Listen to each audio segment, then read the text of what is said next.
Behold the latest military news update. This is AFP Community News, hosted by Rob Suzon every 12 noon, Mondays to Fridays. Only here on DWDD Armed Forces Radio.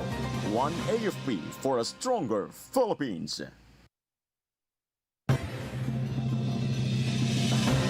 Philippine contingent returns home from a 2-week deployment in Myanmar. Purchase of 12 more FA-50 fighter jets possible according to AFP. Oil firms cut gas prices. Free higher education in local universities to continue with funding boost.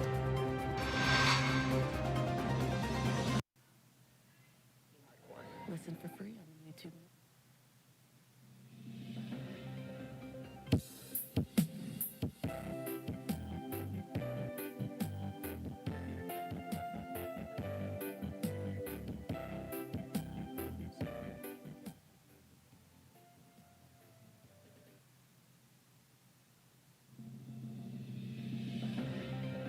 Good day everyone, as well to our troops at Camp Emilio Aguinaldo, Quezon City. Today is Tuesday, April 15, and we will bring you the latest news from the Armed Forces and other information around the Philippines. Again, my name is Spencer Ross for AFP Community News.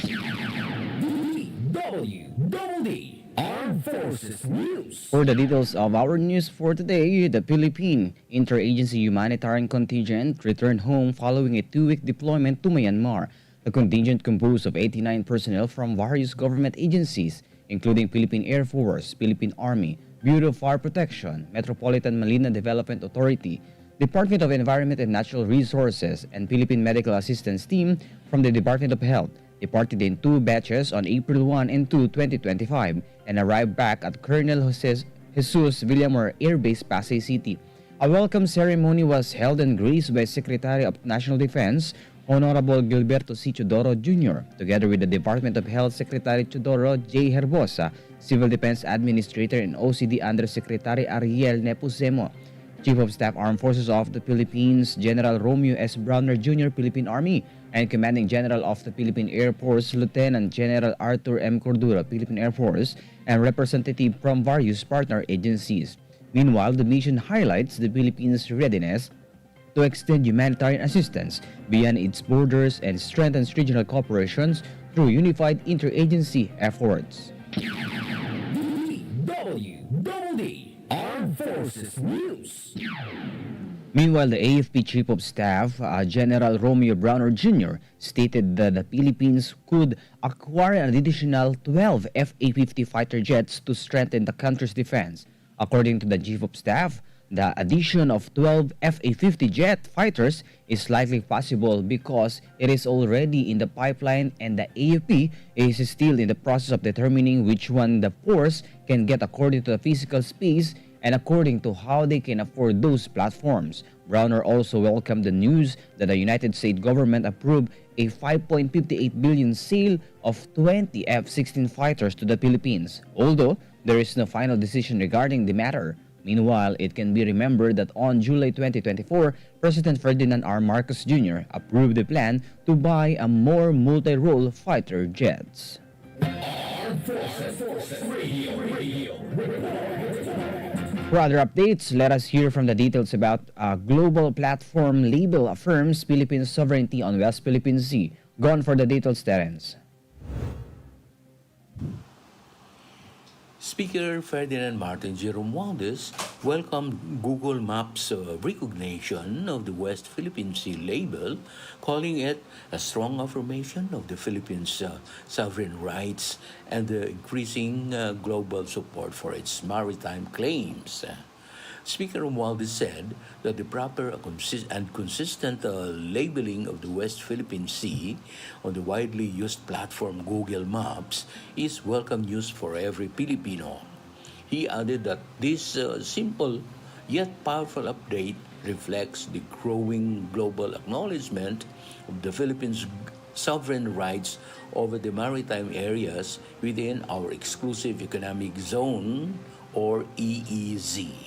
He noted that this development aligns with the Philippines' long-standing position following the 2016 Hague ruling, which recognized the country's legal claim under international law.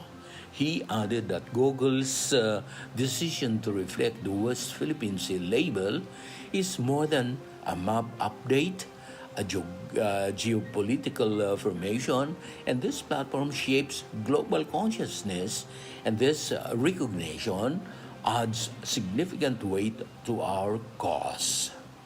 This is Terence Mordeno Grana reporting for AFP Community News, 1 AFP for Stronger Philippines. Yes, good afternoon. The Headquarters Service Support Group of the Philippine Air Force marked its 28th founding anniversary at Agunod Hall. Alright, on the other hand, the 7th Infantry Battalion spearheaded a community outreach program for the 170 former rebels held in Barangay Bang Aglalo, Cagayan. The program, with a theme fund reunion, Pagtitipon para sa Pagkakaisa, aimed to give fresh hope and support to the FRs. The beneficiaries received food packs and sacks of rice from the Philippine Army Finance Center, Producers Integrated Cooperative, sleepers from the Cagayan Provincial Police Office and Kikidat, vegetable seeds from the DA Region 2, free medicines from the Lalo Municipal Health Office, and the free medical and dental services from the Army's battalion retainers. Meanwhile, 17 IB Commanding Officer Lieutenant Colonel Ford Aliciao, Philippine Army, underscored the unit's commitment and highlighted that the outreach was more than an aid mission. It was a step towards healing, reconciliation, and a strong, more united Cagayan. DWDD Armed Forces News. Furthermore, the Oplon Pagpapigsa Tika Itikalinga Class 04 2024 officially concluded through a graduation ceremony held in Barangay Buaa, Balbalan. The class, composed of CAFGO active auxiliary members and enlisted personnel, was designed to develop capable, disciplined, and community-grounded auxiliary forces with enhanced skills in security operations, disaster response, and civic assistance. The said training aimed to measure the readiness of the participants to serve as the front line of their communities. Meanwhile, the training highlights the shared commitment of both the military and the residents of Barangay Buaya in pursuit of a long-lasting peace and development.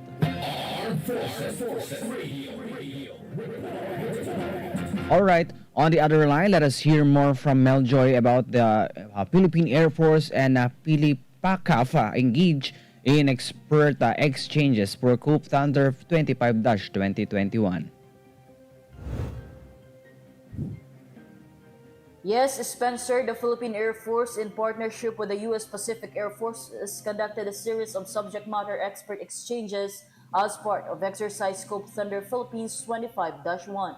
These engagements were held at Basa Air Base in Florida Blanca and Lark Air Base in Mabalacat City, both in Pampanga. The subject matter expert exchanges focused on key operational domains such as communications, aircraft maintenance, security forces, and aerospace physiology. Through these exchanges, both forces enhanced interoperability, fostered mutual learning, and further advanced the ongoing modernization and capability development efforts of the Philippine Air Force and the Armed Forces of the Philippines as a whole. This is Meljoy Nesho Oroco reporting for AFP Community News, 1 AFP for Stronger Philippines. Thank you so much, Meljoy. DWDD Armed Forces News. The 80th Infantry Steadfast Battalion received significant awards during the 2nd Infantry Jungle Fighter Division celebration of its 49th anniversary held at Camp Kapinpin, Tanay Rizal. Present during the ceremony was Armed Forces of the Philippines Chief of Staff General Romeo S. Browner Jr., Philippine Army Commanding General Lieutenant General Roy M. Galido, Philippine Army, Southern Luzon Command Commander Lieutenant General Facundo Palaplox IV, and 2nd ID Commander Major General Cerilio Balauro Jr., Philippine Army. Among the awards received by the 80th IB were the Chief of Staff AFP Streamer Award for dismantling the Guerrilla Field Committee, Narciso of the Southern Tagalog Regional Party Committee, under Sub-Regional Military Area 4A, the Commanding General Philippine Army Bayanihan Streamer Award for the dismantling of the weakened guerrilla front Narciso, and the CGPA Significant Accomplishment Streamers Award in recognition of the successful discovery of an arms cache in Sinjo Mandaraki, Barangay Umiral, General Nacar, Quezon. Meanwhile, the awards serve as a testament to the dedication, sacrifice, and excellence of the soldiers of the 80th IB in continuously maintaining peace and security in the said region. DWDD Armed Forces News. For our national updates, DWDD National News. oil firms reduced their pump prices today, April 15. This comes as uncertainties due to the imposition of the United States tariffs continue to rattle the world oil market. Gasoline had the biggest cut, with a per liter price slashed by 3 pesos and 60 centavos. The price of kerosene also decreased by 3 pesos and 30 centavos. Meanwhile, diesel prices are also down by 2 pesos and 90 centavos. Armed Forces Radio. Live on air, now let's hear our reporter on the ground about Maglilingkod Battalion earns 5-point unit streamers for outstanding operations. Gone for the details, Gio. Yes, Spencer, the 16th Infantry Maglilingkod Battalion was recently awarded 5 Distinguished Unit Streamers during the 49th founding anniversary of the 2nd Infantry Division at Camp General Mateo Capinpin, Tanay Rizal. The unit earned the Chief of Staff AFP Campaign Streamer for dismantling Platoon Ryan, a major CTG unit in northern Mindanao in 2021. Furthermore, 4 Commanding General Philippine Army streamers were awarded for the battalion's successful operations, including the neutralization of CTG leaders and the recovery of numerous high-powered firearms in Misamis Oriental and Camarines Norte between 2024 and 2025. Meanwhile, 16th Infantry Battalion Commander Lieutenant Colonel Warren O. Daroy expressed his profound pride and gratitude for the recognitions. This is Gio reporting for AFP Community News, one AFP for stronger Philippines. Thank you so much, Gio. DWDD National News. The Commission on Higher Education announced that the government will continue to provide free higher education in local universities and colleges across the country. JED said President Marcos approved the augmentation of its funds to support the continued delivery of free higher education to LUCs recognized by the Commission. JED Chairperson Popoy de Vera cited that this is a testament that the national government considers higher education a priority. The Commission said the President has authorized the use of more than 577 million pesos to address a deficiency in funding the free higher education reimbursement for CHED-recognized LUCs. DWDD National News. President Ferdinand Marcos Jr. will have a brief respite with his family for the Holy Week. Presidential Communications Office Undersecretary Claire Castro said that the President will spend his time with his family. Prior to his short break, the PBBM will wrap up his official engagement and meetings in the palace until Wednesday. Malacanang has declared April 17, Monday, Thursday, and April 18, Good Friday as regular holidays. Armed Forces Radio. Alright, Shayna, let us hear your news about NOLCOM tightens operations against communist terrorist groups. Shayna? The Northern Luzon Command has intensified its operations against the last remaining communist terrorist group in its joint operational area following a series of encounters in Barangay Maragat, Cabugao, Apayao. It can be recalled that from April 5 to 11, 2025, troops under Joint Task Force Tala launched focused security operations resulted to successive armed encounter with the Ilocos Cordillera Regional Committee, the only remaining CTG unit in Northern Luzon. Recovered from the encounter site were multiple firearms including 2 M16A1 rifles, a Grand rifle, and a grenade launcher, a pistol, IEDs, communications devices, and subversive documents. Meanwhile, NOLCOM Commander Lieutenant General Fernlin Buka reaffirmed the military's commitment to eliminating all remaining insurgent threats in the region, emphasizing their goal to bring lasting peace and security to the region. This is Shaina Raneta reporting for AFP Community News, one AFP for a stronger Philippines. Thank you so much, Saina.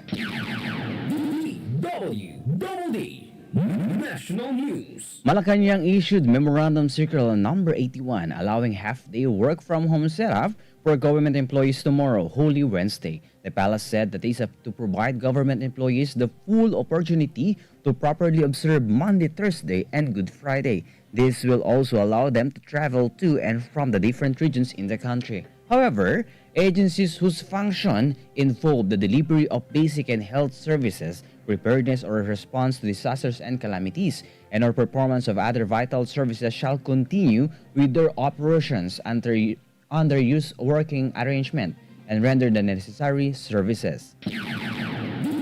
DWDD National News. The Bureau of Immigration has advised travelers going abroad during long Holy Week break to be at the airport early or at least 3 hours before their scheduled flight. Immigration Commissioner Joel Antonio Viado said that it is to allow ample time to check in and undergo immigration protocols. The BI projected around 40,000 to 45,000 arrivals per day and around 45,000 to 50,000 international departures in the next few days. Viado said they expect the volume of departing passengers to rise tomorrow, Holy Wednesday. Armed Forces Radio. All right, we have a report coming in from Mike about the 53rd Infantry Battalion participates in Climb for a Cause with Handurawan trekkers at Mount Pinukis.